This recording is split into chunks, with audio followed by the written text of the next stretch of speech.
What's going on, YouTube? Back with another commentary for you guys, and I apologize in advance if my voice sounds a little different. I am a little bit more sicker from the last video that I put up, but anyway, let's just jump straight to it. We started off with stretching out, but I didn't record it because there was a lot of people in the gym at the time.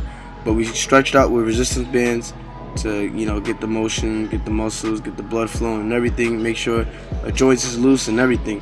And then we jumped straight on to dumbbell incline. As you can see, I was working with 80s, and the rep range that we was doing 8 to 12. Some sets we did go past 12. Sometimes we went 13, 14. And, it's okay as long as you're in that hypertrophy rep range. It's okay. My man Valentine right here working with the 45s, I believe, and I told him to go up to 50s because 45s. Oh, actually, these are 50s right here. The first set that he did, he was working with 45s. And I was like, wow, man, this is really going out really easy for you. So let's go to 50s.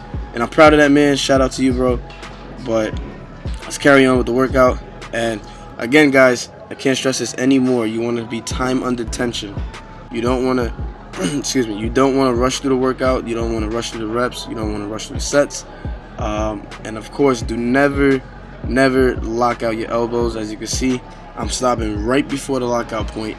And that's ideal. That makes sure that the tension is always on the muscle at all times, no matter what. Because if you lock out, then the tension is relieved off the muscle, and then you're not working it, and it's kind of like a break, sort of thing.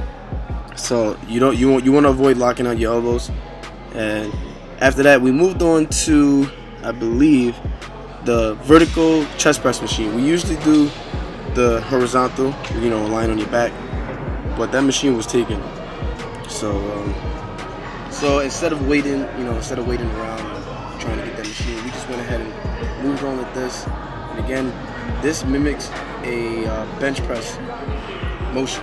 It's not really a bench press, but it mimics it. It copies the movement. In my opinion, I feel like I get a better squeeze when I work with this exercise.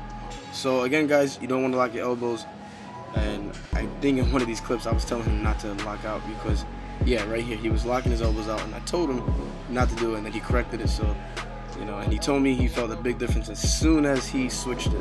So again, guys, try it out for yourself. I'm telling you, it's a whole lot different when you don't lock your elbows. I'm sure everyone should know about that. But if you're new to the gym, feel free to learn and take notes.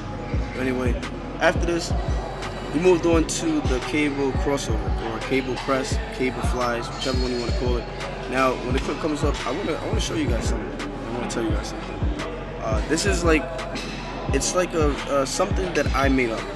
Now, I don't know what to call it, but it is all three of those in one motion, or maybe all two of them. So what I'm doing here is I'm like cable flying, and I'm also cable pressing at the same time, as you can tell. Now, right here, I'm making the first motion. The first phase is a flying motion, and then after that I'm pressing. I'm like pushing forward. So you're doing those two motions in one motion, if that makes sense. I hope you guys understand. But yes, try it out. You can tell by the striations in my chest that it is working my muscles ridiculously. And right here, this is our last set that we did. We did 3 sets, and then for the 4th set we picked a weight that we can do those reps, and then dropped the weight about 20-30 pounds, and we just kept on going, kept on pushing. And last but not least, we moved on to the pec deck machine. And again, here, guys, another tip for you new guys: you don't want to have your elbows too flared up to the point where it's hurting your rotator cuff, because I promise you, with this machine, in this particular machine, you want to be very specific, and you want to be very careful with this machine, because you can end up, causing some type of injury, which will prevent you from going in the gym, which is what we're trying to avoid. So you want to have your elbows in a happy medium position.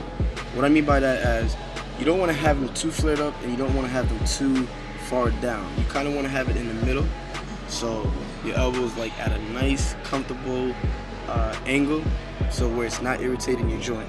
And again, you want, at the top of the motion, you want to squeeze, and then you come back, let the muscle stretch.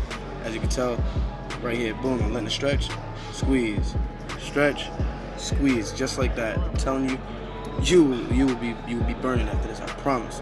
And then, as you can see, we did a drop set for the last set with that. Try it out for yourself, I promise you. And then this is the last exercise that we did.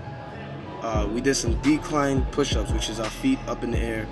And I'm telling you, hands down, if you ask me what is my favorite, not favorite, what is the best chest exercise, honestly, is push-ups. Push-ups is what developed my chest the way how it is now, honestly. Push-ups is the key to all chest exercises, in my opinion. You know, it's body weight. Anything body weight is always great. And this is a killer. What we did is we usually do 3 sets, but in this workout we only did 1 set to failure, as you can see right here. At this point, my chest and my triceps are already done. But anyway, guys, this is gonna wrap up the video. Hope you guys liked it. I'll see you guys in the next one. Peace. Alright, yeah, that's gonna wrap up today's video. I'm getting sicker. Today's the morning after, and I can feel myself just like getting sicker. Oh man, I hate being sick. I haven't been sick in like over a year, and I finally get sick. But anyway, that's my current chest workout right now. When I switch it up, I will let you guys know in an update in advance and in the future. But until then, I'll catch you guys in the next video. Peace.